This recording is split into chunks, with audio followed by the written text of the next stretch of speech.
നിങ്ങൾ ഇവിടെ ഒന്ന് ബഹളം വെച്ചിട്ട് എന്താ കാര്യം? ആ ചിട്ടി കമ്പനിയിൽ പണം ഡെപ്പോസിറ്റ് ചെയ്യണമെന്ന് ഞാനും കൂടി നിർബന്ധിച്ചു. അത് സത്യമാണ്. പക്ഷെ ഇങ്ങനെയൊക്കെ സംഭവിക്കുമെന്ന് ആരെങ്കിലും അറിഞ്ഞോ? നിങ്ങളും നിങ്ങളുടെ മോനും ചേർന്നാ ഞങ്ങളെ ഈ അബദ്ധത്തിൽപ്പെടുത്തിയത്. മനുഷ്യ, നിങ്ങളെക്കാൾ വലിയ അബദ്ധത്തിലാണ് ഞങ്ങൾ പെട്ടത്. അവന് ഒരു ജോലി ആകുമല്ലോ എന്ന് വിചാരിച്ച് എന്റെ കയ്യിലുണ്ടായിരുന്നതും കടം വാങ്ങിച്ചതും ഒക്കെ അവിടെ കൊണ്ടിട്ടു. എന്റെ മോളുടെ കല്യാണത്തിന് കരുതിയിരുന്ന ആഭരണങ്ങൾ വരെ വെച്ചു. മാനക്കേട് വേറെ. ഞങ്ങൾക്കൊന്നും അറിയണ്ട. നിക്ഷേപിക്കുന്ന പണത്തിന് പരിപൂർണ സുരക്ഷിതത്വം ഉണ്ടെന്ന് പറഞ്ഞ് ഞങ്ങളെ വിശ്വസിപ്പിച്ചത് നിങ്ങളുടെ മോനാ. എവിടെ അവൻ? വിളിക്കാവനെ. അവനോട് ഇല്ല. തൽക്കാലം നിങ്ങളൊന്ന് പോ. എങ്ങോട്ട് പോകാൻ? കമ്പനി പൂട്ടി. മാനേജിംഗ് ഡയറക്ടർ ആണെങ്കിൽ പാപ്പരായെന്നും പറഞ്ഞ് നിയമത്തെ കളിപ്പിച്ച് മിടുക്കനായി നടക്കുന്നു. നിങ്ങൾ പറഞ്ഞ ഡേവിഡിനെ ആണെങ്കിൽ ആരോ തല്ലിക്കൊല്ലുകയും ചെയ്തു. നിങ്ങളോടല്ല പിന്നെ ഞങ്ങൾ ആരോട് ചോദിക്കാനാ? നിങ്ങളുടെയൊക്കെ പണം പെട്ടിയിൽ വെച്ച് പൂട്ടി അതും തലയ്ക്ക് വെച്ചോണ്ട് ഞാൻ കിടന്ന് ഉറങ്ങുന്നത്. തരാൻ മനസ്സില്ലെങ്കിലോ? അച്ഛനൊന്നും ഉണ്ടായിരുന്നേ. ഇവരൊക്കെ എന്ത് ചെയ്യുന്ന കാണല്ലോ. ഇത്രയും കാലം മര്യാദയ്ക്ക് സംസാരിച്ചോണ്ട് അവനൊക്കെ തലയിൽ കയറുന്നത്. പണം മുഴുവൻ തട്ടിയെടുത്ത് MD-ക്ക് സംരക്ഷണം നൽകാൻ പോലീസും പട്ടാളവും. പാപ്പരാണെന്നുള്ള ദയ വേറെയും. ഇവർക്ക് കുതിര കയറാൻ എന്നെ പോലുള്ളവർ കിട്ടൂ. പോവാൻ പറച്ച. ഈ വേലയൊന്നും ഞങ്ങളോട് വേണ്ട. അങ്ങനെ പറയരുത്. അമ്മയ്ക്ക് ഒരു സമാധാനമില്ല. എനിക്ക് സമാധാനം കുറച്ച് കൂടുതലുണ്ട്. വരട്ടെ. ഞങ്ങളുടെ കാഴ്ച നഷ്ടപ്പെട്ടിരിക്കുകയാണ്. സമാധാനം.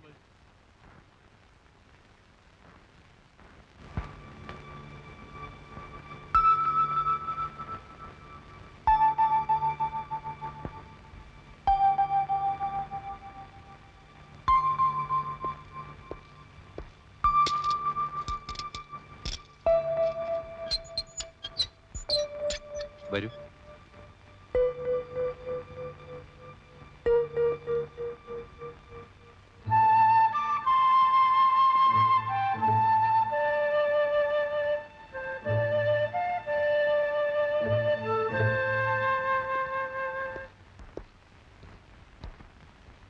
ജനു ഇടയ്ക്കിടയ്ക്ക് ഇവിടെ വരികയും പോകുമെന്നും വേണ്ട. താൻ പറയാൻ പോകുന്നത് എന്താണെന്ന് എനിക്കറിയാം. മനസ്സ് നിറയെ കുറ്റബോധമുണ്ട്. കിടന്നിട്ട് ഉറക്കം വരുന്നില്ല. ഇതൊക്കെ അല്ലേ എന്റെ ലൈൻ? ഞാൻ നേരത്തെ വ്യക്തമായി കഴിഞ്ഞു. എനിക്ക് ഒരു വിഷമവും ഇല്ല. പിന്നെ ഒരു ദുഃഖമുണ്ട്. വധശിക്ഷ ഒത്തു കിട്ടിയില്ല. അത് ജീവപര്യന്തമായി കുറഞ്ഞുപോയി. സാരമില്ല. ചിത്രഗുപ്തന്റെ കണക്ക് പുസ്തകത്തിൽ എന്റെ പേര് വളരെ താഴെയായിരിക്കാം. ഒക്കെ ഒരു തമാശയായിട്ട് എടുത്താൽ മതി. തമാശ ഏറ്റെടുക്കാൻ എനിക്ക് കഴിയണ്ടേ? നിയമത്തിന്റെ നാട്ടുകാരുടെ മുമ്പിൽ നിന്ന് രക്ഷപ്പെട്ടിരിക്കാം. പക്ഷെ എന്റെ മനസാക്ഷിയുടെ മുമ്പിൽ നിന്ന് എനിക്ക് എങ്ങനെ രക്ഷപ്പെടാൻ കഴിയും? മനസാക്ഷി, അതിനൊക്കെ എന്താ ഇവിടെ ഒരു വിലയുള്ളൂ? ഞാനെല്ലാം തുറന്നു പറയാൻ പോവാ. വരുന്ന എന്തും വരട്ടെ. അനുഭവിക്കാൻ ഞാൻ ഒരുക്കുക. ജനു, മനസ്സ് അസ്വസ്ഥമാകുമ്പോൾ ചിന്തകളൊക്കെ തകരാറിലാവും. അതനുസരിച്ച് പ്രവർത്തിക്കാൻ തുടങ്ങിയാൽ അപകടം കൂടുകയുള്ളൂ. നീ എന്ന് പറഞ്ഞില്ലേ, വയസ്സായ അച്ഛനമ്മമാര്, കല്യാണപ്രായമായ അനിയത്തി, അവർക്കൊക്കെ നീയല്ലേ ഉള്ളൂ. എന്നെക്കുറിച്ച് ഓർക്കുന്നതിന് പകരം നീ അവരെ പറ്റി ആലോചിക്കും. എനിക്ക് നഷ്ടപ്പെടാൻ എന്താ ഉള്ളൂ? മുകളിൽ ആകാശം താഴെ പോകി. അതിനിടയ്ക്ക് അപൂർവമായിട്ട് ഈ ഒരു ജന്മം. പുറത്തെ സ്വാതന്ത്ര്യത്തെക്കാൾ സുഖമുണ്ട് ഇവിടെ. പുതിയ ആളുകൾ, പുതിയ അനുഭവങ്ങൾ. പക്ഷെ മനസ്സ് നീറി ഞാൻ എത്ര നാളിങ്ങനെ ജീവിക്കും? അതുകൊണ്ടാ പറഞ്ഞ ഇങ്ങോട്ട് വരണ്ടെന്ന്. കാണാതിരിക്കുമ്പോൾ പതുക്കെ പതുക്കെ മറക്കാൻ കഴിയും. മനസ്സും ശാന്തമാവും.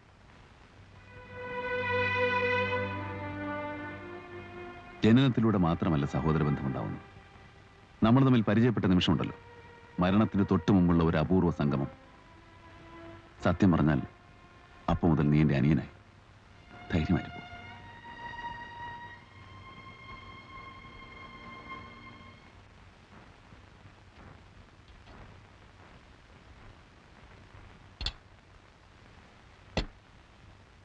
ഇന്ന് ആ ഉണ്ണിപ്പിള്ള വന്നിരുന്നു. അന്ന് കാണാൻ വന്നവർക്ക് ഇതേ ഇഷ്ടായിന്ന്. സ്ത്രീധനത്തിന്റെ കാര്യത്തിൽ അവർക്ക് വലിയ നിർബന്ധമൊന്നുമില്ല. എന്നാലും കല്യാണം എന്ന് പറയുമ്പോ അവരോട് എന്താ നമ്മൾ പറയേണ്ടത്?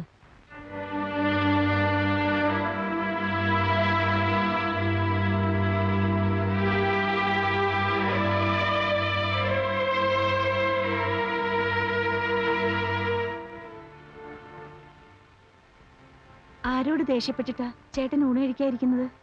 ആരോടുമില്ല. ദേഷ്യം എന്നോട് തന്നെയാ. ഞാനൊന്നിനും വളരാത്തവനായി പോയില്ലേ? അമ്മ പറഞ്ഞൊന്നും കാര്യാക്കണ്ട. അല്ലെങ്കിൽ തന്നെ ആർക്കാ ഇവിടെ കല്യാണത്തിന് തിരക്ക്? ഉണ്ണിപ്പിള്ള വരുമ്പോ ഞാൻ പറഞ്ഞോളാം എനിക്ക് ആ ബന്ധം ഇഷ്ടായില്ലെന്ന്. ആദ്യം നമ്മുടെ പ്രശ്നങ്ങളൊക്കെ തീരട്ടെ. ഇങ്ങനെ പോയ പ്രശ്നങ്ങളൊന്നും തീരും തോന്നില്ല. ഞാൻ ജനിച്ച തെറ്റായി പോയത്. ആദ്യം എന്നെ പഠിപ്പിക്കാൻ വേണ്ടി പണം ചെലവാക്കി. പിന്നൊരു ജോലിക്ക് വേണ്ടി നിന്റെ ആഭരണങ്ങളെല്ലാം തൂക്കി വിറ്റു. എല്ലാം നശിപ്പിച്ചു. ഞാനൊരുത്തനില്ലായിരുന്നെങ്കിൽ നിന്റെ കല്യാണമെങ്കിൽ അന്തസ്സായിട്ട് നടന്നേനെ. ശപിക്കപ്പെട്ടൊരു ജന്മം എന്റേത്.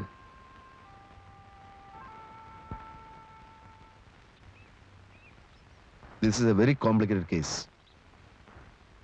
ഈ പ്രതിക്ക് വട്ടുണ്ടോ? അല്ല, ഞാൻ ചോദിച്ചത്, സാമാന്യ ബുദ്ധിയുള്ള ആരും ഇങ്ങനെ പെരുമാറുമെന്ന് തോന്നുന്നില്ല. കൊല്ലുന്നതിൽ യാതൊരു കുഴപ്പമില്ല. എന്തിനാ അയാൾ കുറ്റം ഏൽക്കാൻ പോയത്? പോക്കറ്റ് നിറച്ച് കാശും എന്നെ പോലെ ബുദ്ധിയുള്ള ഒരു വക്കീലും ഉണ്ടെങ്കിൽ ഏത് കൊലക്കേസ് നമുക്ക് ഊരാം. You are very late. എന്നെ നേരത്തെ വന്ന് കാണായിരുന്നില്ലേ? ഒരു വക്കീലിനെ വെക്കാൻ അദ്ദേഹം സമ്മതിച്ചില്ല. രോഗിയോട് ചോദിച്ചിട്ടല്ല രോഗത്തിന് ചികിത്സിക്കേണ്ടത്. വളണ്ടറി കൺഫെഷനും കഴിഞ്ഞു, വിധിയും വന്നു കഴിഞ്ഞു. ഇനി കേസ് റീഓപ്പൺ ചെയ്യാൻ വളരെ ബുദ്ധിമുട്ടാണ്. അയ്യോ, അങ്ങനെ പറയരുത് സാർ. സാറ് വിചാരിച്ചാൽ എന്തെങ്കിലും പഴുതുണ്ടാക്കാൻ കഴിയുമെന്ന് എല്ലാവരും പറയുന്നത്. അത് ശരിയാണ്. വല്ല പഴുതും ഉണ്ടാക്കാൻ എന്നെ കൊണ്ടേ സാധിക്കൂ. സീനിയർ വക്കീലന്മാർ വരെ ഡൗട്ട്സ് ക്ലിയർ ചെയ്യുന്നത് എന്നോട് ചോദിച്ചിട്ടാണ്. നിയമപുസ്തകങ്ങൾ എനിക്ക് മനഃപ്പാഠമാണ്.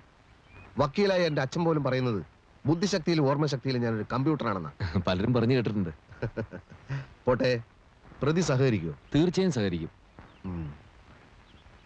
താൻ എൻ്റെ ഓഫീസിൽ ചെന്നിരിക്കും. ആ. ബാക്കി എവിടെ വെച്ച് സംസാരിക്കാം. ഞാൻ ആലോചിക്കട്ടെ. ഓ.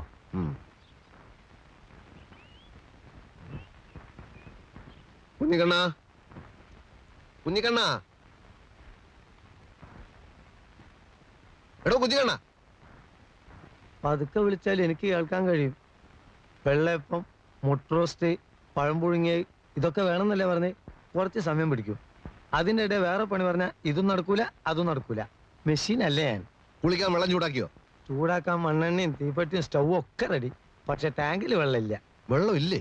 ഹൗസ് ഓണർ തള്ള മോട്ടർ ഓൺ ചെയ്തിട്ടില്ല. വക്കീലൊന്ന് താഴെ ചെന്ന് പറ. ഞാനോ? പിന്നെ അതും ഞാനോ? ആ തള്ളയായിട്ട് ഗുസ്തി പിടിക്കാനല്ല വലിയ വക്കീൽ എന്നെ ഇങ്ങോട്ട് പറഞ്ഞയച്ചത്. മോട്ടർ ഓൺ ചെയ്യാൻ പറഞ്ഞ തള്ള എന്നെ തിന്നാൻ പോരാ. നിനക്ക് നല്ല തണ്ടും തടിയില്ലേ? താഴെന്ന് വെള്ളെടുത്തോണ്ടേ ചൂടാക്കിയാ പോരെ. എന്തിനാ കറണ്ട് കളിയുന്നതെന്നൊക്കെ. ഇന്നാളൊരു മീനിന്റെ മുള്ള് പൂച്ച കടിച്ചോണ്ടേ അവരുടെ വെറ്റിലച്ചലത്തിലിട്ടു. അത് ഞാൻ ചെയ്താന്നും പറഞ്ഞ് പൂരത്തെറി. ഞാൻ സത്യം തുറന്നു പറഞ്ഞേക്കാം. ഇങ്ങനെ പോവാണെങ്കിൽ എനിക്ക് വക്കീലിന്റെ സഹായം വേണ്ടി വരും. മനസ്സിലായില്ല. ഞാൻ ആ തള്ളയെ കൊല്ലു.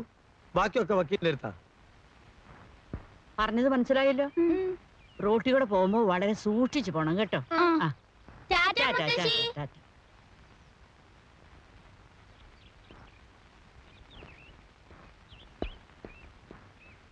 വക്കീലേ, ഒരു കാര്യം ഞാൻ പറഞ്ഞേക്കാം. നിങ്ങളെ കാണാൻ വരുന്ന ആളുകളുണ്ടല്ലോ, വായ നിറച്ച് മുറുക്കി ഈ മിറ്റത്ത് തുപ്പടുത് നിർത്തിച്ചില്ലെങ്കിൽ എന്റെ സ്വഭാവം മാറും. എന്റെ സ്വഭാവം മാറി കഴിഞ്ഞു. വൈകുന്നേരം ഞാൻ വരുമ്പോഴേക്ക് ടാങ്കിൽ വെള്ളം നിറച്ചില്ലെങ്കിൽ എന്റെ സ്വഭാവം ഞാൻ കാണിക്കും. ചീത്തയായാൽ ഞാൻ മഹാ ചീത്തയാ. ഈ തള്ളയുടെ ധിക്കാരം അവസാനിപ്പിക്കാതെ നമുക്ക് ഇവിടെ സ്വൈരായി ജീവിക്കാൻ പറ്റില്ല. ഞാൻ മേലാണെങ്കിൽ അത് തിന്നത്രേ. അതിന് ഈ തള്ളക്ക് എന്താ ചെയ്തോ? ആരാണ് നിന്റെ തള്ള? ഞാൻ വക്കീലായിട്ടാ സംസാരിക്കുന്നത്. വേലക്കാരന്റെ സ്ഥാനത്ത് നിന്നാ മതി. അതിനാരാ ഇവിടെ വേലക്കാരൻ? ഞാൻ വക്കീലിന്റെ ബന്ധുവാ. അതേന്ന്, ഞങ്ങൾ ബന്ധുക്കളായിട്ട് വരും. അതൊക്കെ പോട്ടെ. വൈകുന്നേരം ഞാൻ വരുമ്പോ മുകളിൽ ടാങ്കിൽ വെള്ളമില്ലെന്ന് പറഞ്ഞാൽ ഇവിടെ എന്തൊക്കെയാ സംഭവിക്കാന്ന് എനിക്ക് ഇപ്പൊ പറയാൻ പറ്റില്ല. എടോ കുഞ്ഞിക്കണ്ണ, ഓ, ഇങ്ങ് വന്നേ. ഏത് വകയിലാ നീ എന്റെ ബന്ധുവാകുന്നത്? വേറെ ഒന്ന് രണ്ടാളോട് നീ ഇത് പറഞ്ഞതായിട്ട് ഞാൻ കേട്ടു. അതുകൊണ്ടാ ചോദിക്കുന്നത്. അതിപ്പം വക്കീലിന്റെ ഇളച്ചന്റെ. നിർത്ത്. എനിക്ക് ഓർമ്മയുള്ള കാലം തൊട്ട് നിന്റെ അമ്മയ്ക്ക് എന്റെ വീട്ടിൽ ചട്ടിയും കലവും കഴുകലായിരുന്നു പണി. അങ്ങനെയുള്ള തുക്കട ഫാമിലി അല്ലടാ Nenmara family. Don't repeat it bloody fool. അങ്ങോട്ട് പറയേ.